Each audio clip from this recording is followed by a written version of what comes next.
집권 3년 차를 앞두고 청와대가 다시 바짝 고삐를 조이고 있습니다. 문재인 대통령이 대규모 차관급 인사를 단행했는데요. 새로운 동력을 마련할 수 있을지 주목됩니다. 한편 국회는 여전히 여야가 선거제 개편을 놓고 의견차를 좁히지 못하면서 얼어붙은 전국의 출구를 찾기가 쉽지 않은 상황입니다. 정치권 이슈 차재원 부산가톨릭대 교수, 이경수 전 새누리당 부대변인과 짚어보겠습니다. 네, 두 분 어서 오십시오. 안녕하십니까? 네, 안녕하십니까? 예, 안녕하십니까? 자, 문 대통령이 정부 출범 후 최대 규모의 인적 쇄신을 단행했습니다. 일단 연말에 이렇게 대규모 인사를 단행한 배경은 좀 어떻게 보십니까? 우리가 통상 그 권력의 요체를 이야기할 때 보통 돈, 그러니까 예산으로 대변되는 돈과 인사를 이야기하는 거거든요. 그런데 지금 집권 3년 차에 이제 들어가는 시점에서 오늘 인사를 했다는 것 자체는 아마 대통령께서 아마 그 조금 그 국정의 장악력을 좀 다잡겠다는 의미가 있는 것 같기도 하고요. 예. 그리고 지금 뭐 최근에 지금 연이어 그 발표되고 있습니다만 대통령의 지지율이 좀 많이 좀 떨어지고 있는 그런 상황이잖아요. 그렇기 때문에 아무래도 본인 입장에서는 좀 인적 쇄신을 통해서 분위기를 좀 반전시키겠다는 그런 뜻도 있는 것 같고, 그리고 오늘 지금 그 단행된 인사 중에서 이 차관급 중에서 그 청와대 그 수석과 비서관 이 3명이 지금 또 이번에 내각으로 사실상 나가는 셈이 됐거든요. 예, 예. 그렇다고 한다면 아무래도 본인의 그 국정 철학을 잘 아는 이런 이 청와대 참모들을 그러니까 내각에 보내서 일종의 그 이 뭡니까 이 내각에 대한 또 다잡기 측면도 분명히 있는 것 같고요. 그리고 또 한편으로 오늘 16명의 그 차관급 인사 중에서 15명이 다 관료 출신들입니다. 예. 문미옥 예, 예. 이 지금 과기부 1차관 빼고는 전부 다 그 관료들이기 때문에 아무래도 그 관료 사이에 인사 적체에 대한 숨통도 좀 틔워주겠다는 그런 의미도 있는 것 같습니다. 예, 지지율 이야기를 해주셨으니까요. 문재인 대통령의 지지율이 취임 후 최저치를 기록을 했습니다. 그러니까 지금 뭐 나오고 화면으로 나오고 있습니다만 일단 긍정평가가 45%고요. 부정평가가 44%인데 1%포인트 차이잖아요. 네네. 이번 인적 쇄신안이 이런 지지율을 좀 반등하는 그런 좀 계기가 될까요? 어떻게 보세요? 물론 이제 정치하는 사람이 대통령께서 특히 이제 지지율에 많이 신경 쓰시겠죠. 그런데 예. 지지율은 허망한 겁니다. 지지율은 내려갈 때도 있고 또 올라갈 때도 있고 하기 때문에 지지율에 너무 신경 쓸 필요는 없다. 국정 운영하는데 다만 지지율이라는 건 상상이 저런서는 이제 이 트렌드를 흐름을 이제 이렇게 보는 거거든요. 예, 예. 근데 최근 9주 동안 계속해서 이제 내리막으로 이렇게 걷는 이거는 굉장히 이제 문제로 보이는 것 같아요. 그래서 아마 대통령께서도 이 부분에 대해서 굉장히 대통령 비롯해서 이제 청와대 참모들은 굉장히 심각하게 이 부분을 보고 있는 것 같습니다. 그런데 그래서 이제 앞서 차 교수께서 말씀하셨듯이 이제 이번에 그 저기 차관급 16명 모두 이제 인사를 전격 단행했죠. 단행했지 않습니까? 그런데 이것만 가지고는 조금 아마 제가 볼 때는 국정 동력을 그러니까 국정의 어떤 전반적인 쇄신이라든지 전환점을 갖기는 좀 부족하지 않을까. 아마 왜냐하면 이제 이게 우리가 대통령제 중심제 국가이기 때문에 대통령제 중심제 국가에서의 국정 동력은 누가 가져가냐면 행정부가 가져가는 것이 아니라 사실 청와대가 가져갑니다. 이건 누구나 이제 다 동의하시는 부분일 거고요. 그러면은 쇄신을 인적 쇄신을 한다 그러면은 사실은 이제 그 부처 인사에 대해서는 차 교수님께서 의미를 설명해 주셨기 때문에 저는 정확하게 따지면은 청와대의 어떤 인적 쇄신이 있어야만 활용정정이 될 것이다. 그래서 아마 터닝 포인트를 그때부터 가져갈 것이 아닌가 저는 그렇게 보고 있습니다. 네, 추가적인 개편안이 나올 수 있다는 전망이 많으니까 좀 지켜보도록 하겠고요. 이런 가운데 조국 수석이 문제가 됐던 특별감찰반에 대한 쇄신안을 마련했습니다. 제일 눈에 띄는 게 이름을 바꿨다는 점이 아닐까 싶은데 좀 어떻게 평가하십니까? 뭐 일단 저는 뭐 긍정적인 방향의 개편이라고 봅니다. 앞서 말씀하신 것처럼 뭐 이름 자체가 특별감찰반에서 공직감찰반으로 바꿨지 않습니까? 예, 그렇기 때문에 상당히 근위적인 요소를 뺐다. 그리고 또 구성 자체도 지금 검찰과 경찰만으로 구성되어 있는 걸 갖다가 지금 감사원과 국세청까지 파견을 받았다는 거 아닙니까? 좀 다양화하겠다는 거죠. 예, 그렇죠. 다양하게 이제 인적 구성을 한다는 것이고, 그리고 또 한 특정 그 한 곳의 그 기관 인사가 3분의 1을 넘지 않도록 했다는 이야기는 나름대로는 내부 견제와 그러니까 이 감시를 통해서 통제를 통해서 이 균형을 잡겠다는 이야기거든요. 이 나름대로 투명성을 확보하겠다는 이야기이기 때문에 아마 뭐 공직 감찰반은 앞으로는 뭐 나름대로는 상당히 개선된 차원에서 잘 될 것 같아요. 근데 문제는 이번에 그 특별감찰관의 비위로 인해서 이 문제가 이제 불거져서 제도 개선은 되었습니다만 문제는 그 비위와 관련된 그 책임을 져야 될 인사들에 대한 책임 자체는 묻지를 않았다는 것이죠. 뭐 조국 수석도 유임이 됐고 그리고 또 관련된 비서관들도 다 제자를 지켰다는 것이죠. 그렇다고 한다면 이 부분에 대해서는 상당히 그 야당을 비롯한 그 국민들이 과연 공감할 수 있겠냐는 부분이고 특히 야당 같은 경우는 진작부터 조국 수석에 대해서 여러 가지 정치적 공세를 해왔잖아요. 예. 일종의 야당 입장에서는 앞으로 정가의 보도로 손에 쥐었다는 생각이 듭니다.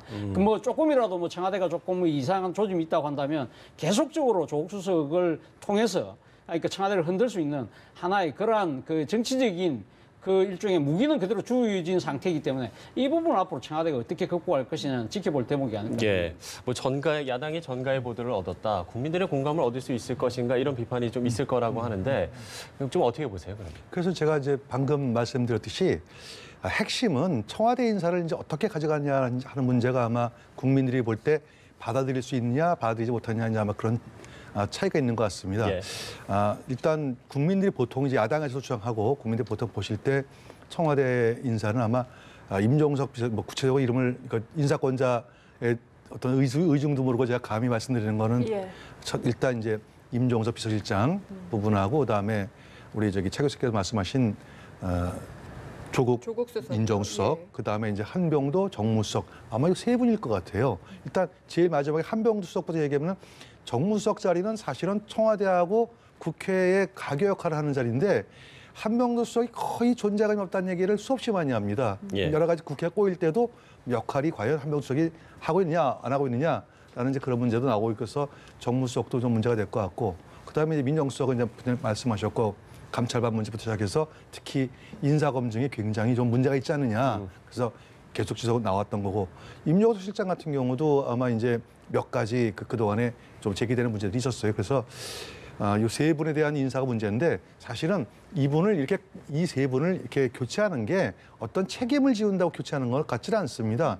어차피 정권 말기가 되면은 대통령 입장에서 볼 때는 가장 다음번 총선에서 내 의지를 확실하게 알고 나와 같이 국정을 마지막으로 성공적인 정권을 만들기 위해서 받쳐줄 국회가 필요하거든요. 그래서 아마 거기에 내보내려면은 적어도 1년 전에는 나가야 됩니다. 네. 옛날처럼 뭐 청와대 뭐 비서관 했다고 뭐 청와대 근무했다고 해서 낙하산 3개월 만에 떨어지면은 안 되거든요. 네. 적어도 1년 전에는 나가서 지역 주민들하고 호흡을 같이 할 때 당선 가능성이 높기 때문에 그렇게 따진다면은 제가 볼 때는 빠르면은 올 연말 안에 그다음에 늦으면은 한 내년 1월 안에 이제 될 것 같은데 왜냐면은 그동안에 안 바꾼 이유는 제가 알아보니까 김정은 위원장 방문하고 관련해 가지고 그것 때문에 개편이 일정과 관련해서 그것 좀, 때문에 안 됐는데 아무리 연내 방문이 어려워진다고 한다면은 그렇다면 전격적으로 아마 인사가 될 가능성이 높지 않겠냐 예. 이렇게 전망해 보고 있습니다. 알겠습니다. 청와대 상황도 좀 지켜봐야 될 것 같습니다. 자, 국회 상황을 좀 이야기를 해보겠습니다. 나경원 대표가 선출 이후에 여야가 처음으로 5당 원내대표 회동을 갖고 뭐 여러 현안들, 특히 임시국회 논의, 선거제 개편 이런 거에 대한 논의에 좀 나섰습니다만 일단은 뭐 뾰족한 해결책을 내놓지는 못했던 것 같습니다. 뭐 그렇죠. 4시 반 이후에 또 다시 만난다고 하는데. 그렇죠. 뭐 4시 반에 지금 국회의장 주재의 여야 원내대표 아마 회담이 있을 모양인데 뭐 지금 아마 제 생각에는 임시국회는 아마 곧 소집을 할 것 같아요. 그런데 예. 문제는 임시국회가 소집된다 하더라도 지금 여야가 생각하고 있는 지점이 좀 다르기 때문에 이 그렇죠. 부분과 관련해서 여러 가지 쟁점들이 타결될 수 있을지에 대해서는 상당히 좀 불투명하다는 생각이 듭니다. 지금 먼저 지금 그 자유한국당 입장에서 본다고 한다면 자유한국당은 지금 그 경제계가 지금 강하게 요구하고 있는 탄력 근로제 단위 시간 기간 그 연장 부분을 연내에 처리하겠다고 지난번 여야정 그 협의체에서 결정을 하지 않았습니까? 예. 그렇기 때문에 이걸 꼭 통과시키겠다는 입장인데 이 반면에 민주당 입장에서는 지금 경제사회노동위원회가 1월 달에 이양 논의를 하니 그 논의 지켜보고 난 뒤에 2월 임시국회 처리하자 그렇게 조금 서로의 그 포인트가 다른 것 같고요. 그리고 지금 반면에 민주당이 상당히 지금 강력하게 추진하고 있는 유치원 3법. 유치원 3법에 대해서는 무조건 이번 연내에 처리하겠다는 게 민주당이 아주 강한 의지인데 지금 오늘 뭐 나경원 원내대표는 여기에 대해서 좀 발끈했어요. 발끈한 것 중에서 특히 자신과 관련된 부분 이야기가 왜 한국당에서 나오느냐. 자신의 부친이 소유하고 있는 사학재단에서 유치원이 갖고 있다는 것이죠. 이 부분에 대해서 민주당이 뭔가 조금 그 소극적인 태도 아니냐고 이야기한 부분에 대해서 좀 발끈한 측면이 있는 것이죠. 그런 이런 여러 가지 그 개인적인 감정들이 또 좀 얽히기 때문에 조금 더 시간이 걸리지 않을까 하는 생각이고 그리고 지금 무엇보다도 지금 소수 3야당이 이제 선거제와 관련돼서 지금 단식 투쟁을 하고 있지 않습니까? 예, 이 부분과 관련해서도 지금 뭐 민주당은 이 원칙적으로 연동형 비례대표를 받아들이겠다. 그리고 또 정개특위를 연장해서 내년 뭐 2월 달쯤에는 처리하자는 입장이지만 자유한국당의 나경원 대표는 상당히 조금 생각이 다른 것 같아요. 그렇기 때문에 지금 당장 뭐 이거 연동형 비례대표 하려고 하면 권력구조 개편과 맞물려야 된다. 원포인트 개헌이라도 하자는 입장이기 때문에 더 지금 첩첩삼중이 되고 있는 상황이라서 과연 어떻게 지금 이 쟁점들을 타결할지 상당히 좀 저 나름대로 좀 걱정이 큽니다. 말씀하신 부분을 지금 여쭤보고 싶은데 네. 지금 워낙 안건별로 생각들이 다르잖아요. 네네. 어느 지점에서 타협안을 찾아야 한다고 보십니까? 근데 핵심이 이제 뭐냐면은 자유한국당 쪽에서 사실은 이제 차 교수님께서는 그 탄력 근로제 말씀하시면 제가 볼 때는 오히려 그 고용세습. 고용세습 문제 거기 이제 그 국정조사 하자는 게 이제 가장 이제 큰 걸려 있는 것 같고 예, 예. 그걸 또 사실 또 민주당이 또 바뀌기가 또 쉽지도 않아요. 일단 합의는 해놨지만 그걸 하게 되면은 어차피 그 대통령께서의 핵심적인 과제인 비정규직 정규직화 문제가 전부 다 문제가 있다고 밝혀지면은 국정의 동력을 상실할 가능성도 있거든요. 예. 그러니까 그런 부분도 좀 쉽지가 않은 부분이 있고 그 다음에 민주당 입장에서 볼 때는 김상환 대법관 빨리 예, 처리해주고 통과해야죠. 예. 싶은데 사실은 이거 해주게 되면은 또 다른 검증 문제 그 문제가 또 문제가 발생하기 때문에 쉽지가 않거든요. 근데 가장 중요한 거는 두 개는 부차적인 문제고 네. 연동형 비례대표제예요. 이거 받을 수가 없어요. 네, 이거 예. 받을 수가 없습니다. 왜냐하면은 민주당도 사실은 이 단식장에 가가지고 손학규 대표 만나보고 우리가 열심히 하겠다. 근데 한국당이 안 한다라고 하지만 민주당도 이거는 사실은 하기가 어려워요. 왜냐하면은 국민입니다. 국민. 중요한 거는 지금 국민들한테 다 물어보십시오. 연동형 비례대표제 그거 제도 정치 이론적으로는 좋은 얘기인데 그게 결과적으로 의원 정수 늘린다는데 그거 늘리려고 하는 국민 거의 없어요. 제가 오죽하면 제가 기사를 한번 쭉 찾아보면서 댓글 한번 봤습니다. 댓글이 전부 비판적 댓글이고 심지어는 아주 좀 입에 담기도 어려운 정도의 댓글들이 많이 나오고 있어요. 이거 예. 민주당이 모를 리가 없습니다. 그렇기 때문에 이 부분에서는 국민들 때문에라도 민주당, 한국당 양당이 할 수가 없는 부분이죠. 예, 이렇게 이야기를 해주셨습니다만 그야말로 이 선거제 개편에 대해서 여야 입장 차이가 뭐 좀처럼 좁혀질 기미가 보이지 않는 것 같습니다. 이 때문에 손학규 대표와 또 이정미 대표도 단식이 벌써 9일째 들어갔는데요. 네, 국회 로텐더홀 앞 단식 농성장에 있는 손학규 대표를 저희가 직접 연결해서 앞으로의 대응 방안 들어보겠습니다. 대표님 안녕하십니까? 안녕하십니까? 네, 안녕하십니까. 예. 자, 일단 건강이 가장 좀 걱정이 됩니다. 민주당 홍영표 대표도 단식부터 풀고 이 한국당 설득이 안 돼도 이를 제외하고 정개특위에서 먼저 논의하자라고 이야기를 하고 있는 건데 여기에 대해서 여전히 반대를 하시는 겁니까? 건강 염려해 주시는 건 고맙습니다만 단식이라는 게 내 몸을 상하게 하면서 상대방에게 자극을 주고 상대방의 생각을 바꾸도록 하고자 하는 것입니다. 물론 많은 분들이 또 특히 더불어민주당에서 자유한국당에서 제 건강을 염려해 주시는 것 참으로 고맙습니다만 그러려면은 자유한국당, 더불어민주당 연동제 비례대표제를 받아들여야죠. 네. 지금 국회도 그렇고 저희도 사실 건강이 많이 염려가 됩니다. 그래서 9일째다 보니까 빨리 해결이 돼야 할 것 같은데 어젯밤에 나경원 원내대표를 만나셨다고 들었습니다. 어떻게 만나보니까 느낌이 어떠셨는지 해결하려는 의지가 좀 느껴지셨나요? 그저께 오셨을 때 비해서는 어제 저녁은 조금 누그러진 것 같더구만요. 예.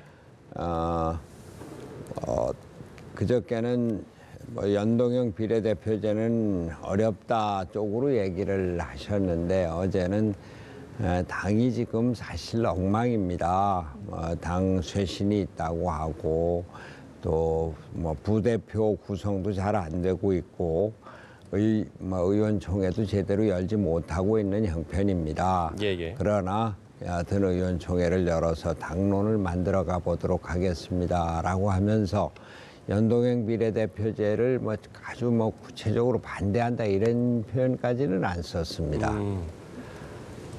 네. 그런데 나경원 원내대표가 지금 선거제 개편과 함께 권력구조 개헌도 논의를 하자라고 이야기를 하고 있거든요. 이 부분은 좀 생각이 어떠십니까? 사실 제가 2년 전에 강진 만덕산에서 내려왔을 때 주장했었던 것이 우리나라를 앞으로 7공화국으로 바꿔야 한다. 대통령 중심제가 대통령에게 모든 권력이 집중이 돼서 제왕적 대통령제가 돼 있고 그것이 우리나라 정치를 제대로 가지 못하게 하고 있다. 이런 말씀을 드렸습니다. 그래서 독일식으로 총리가 중심이 되고 내각이 활성화되는 이런 정치를 해야 된다. 그렇게 해서 경제도 발전하고 경쟁력도 높이고 또 복지국가의 수준도 높이고 독일과 같이 남북 통일도 이루고 이런 얘기를 했었습니다. 예. 그런데 오늘 그 얘기 듣기로 나경원 원내대표가 3당 원내대표 회담에서 그러면 원포인트 개헌을 하자. 연동형 비례대표제를 하고 바로 원포인트 개헌을 하자. 좋습니다. 저는 우리나라가 대통령 중심제하고 국회하고 갈려져 있기 때문에 정치적인 불안이 계속될 것입니다. 예. 박근혜 대통령이 취임 후에 4대 개혁을 얘기를 했지만 한 발짝이나 나갔습니까? 문재인 대통령은 촛불혁명으로 집권을 해서 초기에는 국민의 80%, 90% 되는 지지로 국정을 이끌고 국회를 통솔을 했습니다만 이제 50% 밑으로 내려간 마당에서 국회가 어떻게 대통령 말을 제대로 듣겠습니까? 다당제는 이제 현실입니다. 그러려면은 국회를 합의제 민주주의로 야당과 협의를 해서 줄 건 주고 받을 건 받는 협치의 제도로 나가야 되는데 협치의 제도화의 첫걸음이 연동형 비례대표제다. 그게 되고 나면은 그러면은 이 대통령이 국회하고 협의를 해서 하는 합의제 민주주의로 나가야 되고 그것이 개헌의 발판이 될 것이다. 그것이 7공화국으로 가는 첫 수순이 될 것이다. 그렇게 생각합니다. 자유한국당에서 지금 당장 국민들이 대통령제를 뭐 폐지하자 그거 쉽게 되겠습니까? 그러니까 우리가 촛불혁명에 내가 나를 대표한다라고 하는 민주주의적인 요구를 연동제 비례대표제를 통해서 그 의회 민주주의를 합의제 민주주의로 바꿔가면서부터 권력 구조를 바꿔가자 이런 말씀을 드립니다. 예. 지금 야3당은 한국당에게 주말까지 이 선거제 개혁 입장을 제시해달라고 이렇게 이야기를 했습니다만 글쎄 주말까지 좀 가능할까요? 글쎄요. 제가 어제 오늘 한 사흘째 기력은 쇠했습니다. 그러나 건강에 특별한 아주 결정적인 이상은 없는데 몸무게는 많이 빠졌어요. 몸무게가 지난 일주일 동안 한 6kg 빠지고 어제보다 1kg가 빠지고 그저께도 어제보다 1kg가 빠졌던데 저는 여하튼 꿋꿋하게 견딜 겁니다. 그러나 나이가 있는 만큼 얼마나 견딜지 언제 팍 쓰러질지는 모르겠습니다만 제 몸을 얘기하는 것이 아니라 더불어민주당과 자유한국당 이제는 결단을 해야 할 때입니다. 자유한국당 특히 촛불혁명으로 이렇게 말하면 망가진 당인데 촛불혁명의 뜻, 국민들이 우리 민주주의를 원한다고 하는 뜻을 제대로 새겨서 대통령의 탄핵으로 정권을 내놓고 하기는 했지만 국민들로부터 다시 마음을 얻으려면은 자유한국당도 기득권을 내려놓고 우리나라 민주주의의 발전을 위해서 자신을 헌신하는 이런 자세를 보일 때 자유한국당 그리고 우리나라 보수주의가 건전하게 다시 살아날 것으로 생각합니다. 네, 대표님 지금 말씀하시기에 목이 좀 많이 마르시는 것 같고 힘들어 보이시는데 저희가 예, 조금만 뭐 더 어차피 예. 조금만 물도 드시고요. 조금만 더 저희가 질문을 예, 드리도록 걱정하지 하겠습니다. 마십시오. 예. 네. 예. 감사합니다. 지금 한국당에서는 민주당이 우리를 설득한다고 하더니 전화 한 통 없었다라고 이야기를 하거든요. 지금 상황에서 민주당은 그렇다면 할 수 있는 게 뭐가 있다고 보십니까? 민주당은 촛불혁명으로 집권한 당입니다. 어제 함세웅 신부님 오셔서 오늘 명진 스님이 오셔서 그렇게 민주주의 정당도 집권하면 생각이 달라지는군요. 뭐 이런 말씀을 하셨는데 기득권 정당이 돼서는 안 됩니다. 우리 국민의 뜻을 받들어서 민주주의를 발전시키고 민생을 제대로 일으키는 정당이 돼야 됩니다. 촛불혁명으로 집권을 한 정당이 어떻게 촛불혁명으로 망한 정당하고 예산안 합의를 하면서 선거제도 개혁을 뒤로 제낍니까? 바로 이러한 것들이 내가 집권하면 모든 것이 내 중심으로 있다 이렇게 생각을 하는데 대통령도 그렇죠. 노무현 대통령의 뜻이 우리도 어떻게 독일식으로 연동형 비례대표제를 할 수 없을까 고민을 하셨고 문재인 대통령께서도 연동형 비례대표제를 찬성을 하셨습니다. 그 초심을 잃지 말고 촛불혁명의 본뜻을 잃지 말고 촛불혁명이 대통령을 바꾸고 정권을 교체하기는 했지만 제도를 바꾸지 않았습니다.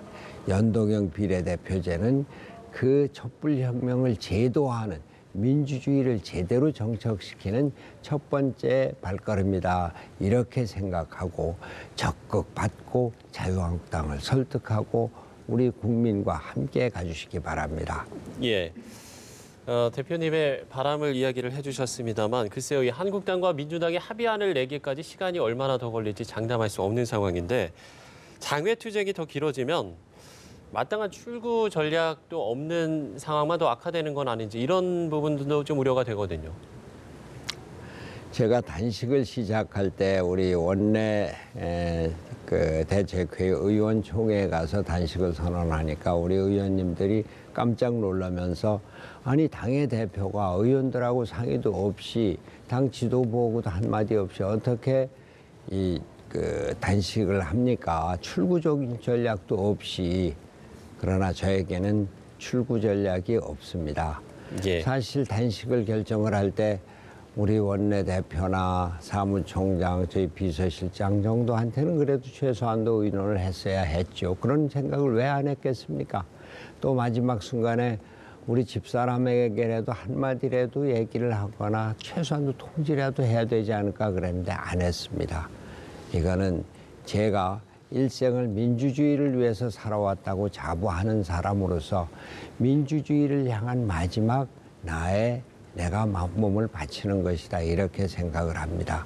저는 이제 제가 무슨 욕심이 있겠습니까?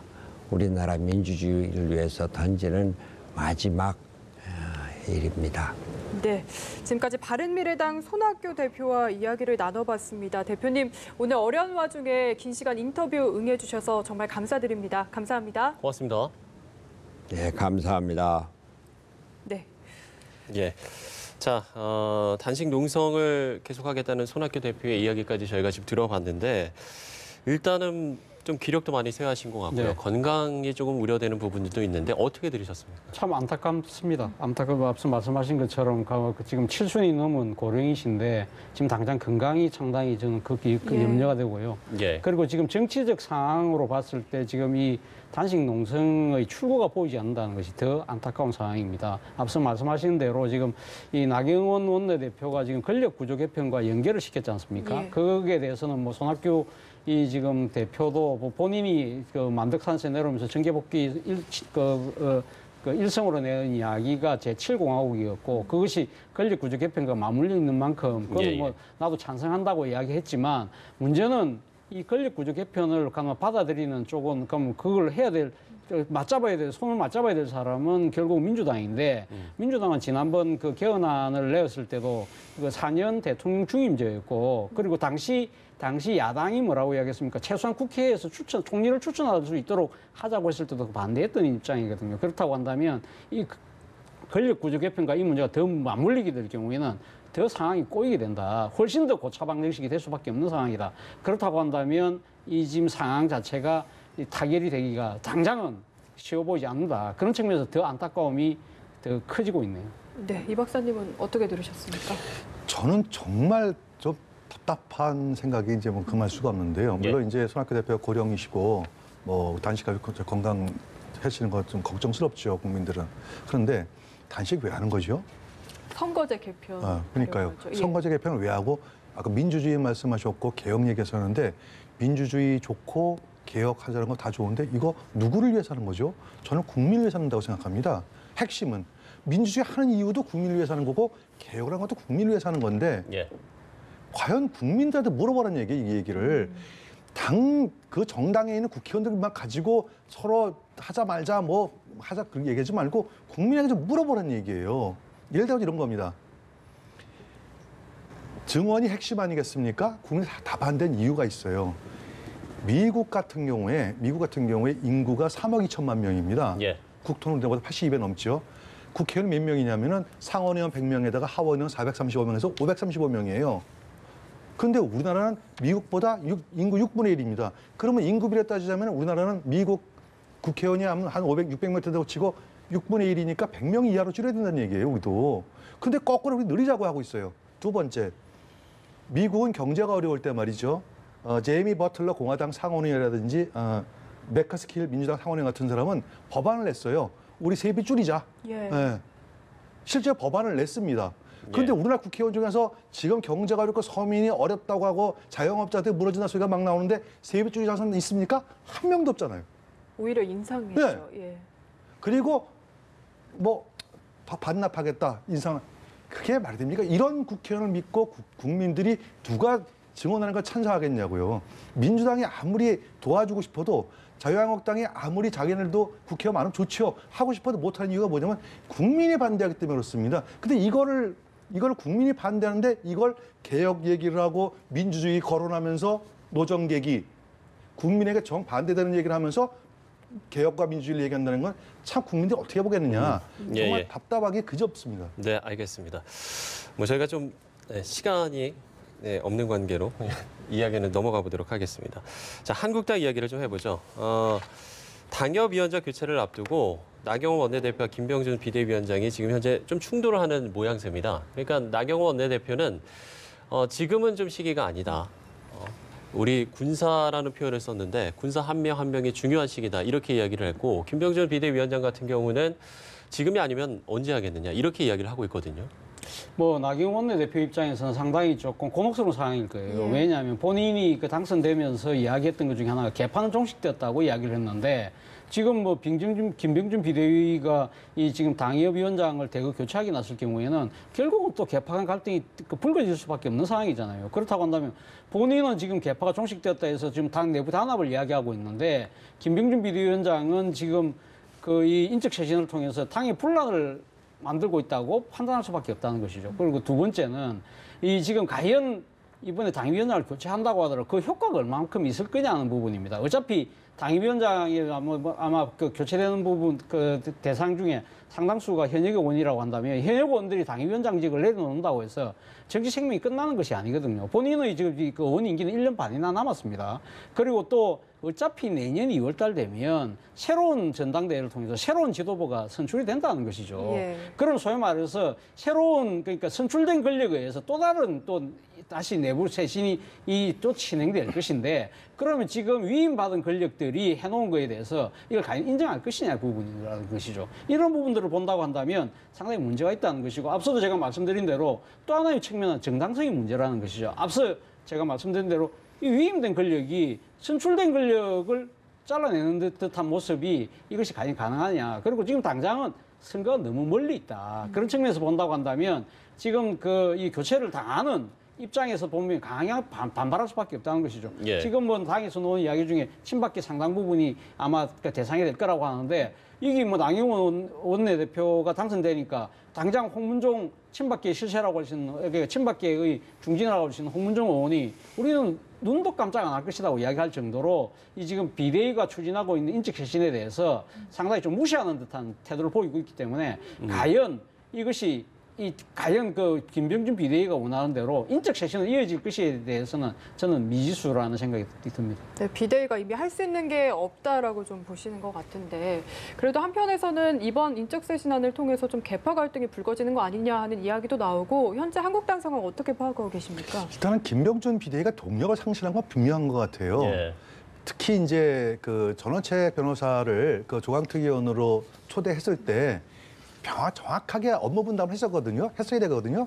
전원책 변호사한테는 당신은 조강특위니까 철저하게 당신 칼자를 줄 테니까 잘라라 당신 마음대로 이렇게 됐으면 되는데 엉뚱하게 전원책 변호사는 뭐 저기 보수 통합 얘기를 하면서 결국은 낙마하지 않습니까? 그러다 보니까 김병준 비대위가 한 게 뭐냐 도대체 라는 그런 비판이 너무 많아서 동력을 상실했다. 그래서 뭐 이번 주말 아니면 뭐 다음 주 초에 뭐 몇몇 명의 예, 원래 이번 당협위원장을 주말이었는데 미뤄졌고. 뭐 교체를 예. 한다 그러는데 제가 볼 때는 큰 의미가 없을 것이다. 그리고 나경원 지금 나경원 원내대표하고 이제 정용기 그 정책위 의장이 당선되지 않습니까? 이 두 분이 자동적으로 이제 비대위원이 됩니다. 그러니까 최고위원격이죠. 예. 자동이 되기 때문에 거기에서 그 명단이 나왔다 하더라도 두 분이 강력하게 반대하면은 사실은 통과되기도 어려워요. 그러면 괜히 김병준 위원장이 어설프게 나서가지고 뭐 누구를 쇄신하느니 뭐 하느니 하다가 만약에 이게 부결되면은 김병준 위원장은 정말 그 다음날 짐 싸고 갈 수밖에 없는 상황이 벌어지거든요. 무리할 필요가 없다. 아까 차 교수님 말씀하신 대로 너무 멀어요. 선거가 교체를 한다고 해서 그 효과가 나타나기 너무 멀다는 거죠. 선거가 너무 머니까. 그럴 바에는 제가 볼 때는 김병준 위원장이 방향을 빨리 바꿔야 될 것 같아요. 본인이 장기가 뭡니까? 정책이지 않습니까? 예, 예. 그러면 정책 분야를 통해 가지고 내가 보수에 적어도 비대위원장 하면서 보수의 가장 기본적인 정책 틀을 내가 만들어놨다라는 이걸로 만족하시는 게 훨씬 더 낫다. 이런 생각 해봅니다. 네, 알겠습니다. 자, 지금까지 정치권 이슈 차재원 부산가톨릭대 교수, 이경수 전 새누리당 부대변인과 이야기 나눠봤습니다. 두 분 말씀 고맙습니다. 네, 잘 들었습니다. 고맙습니다.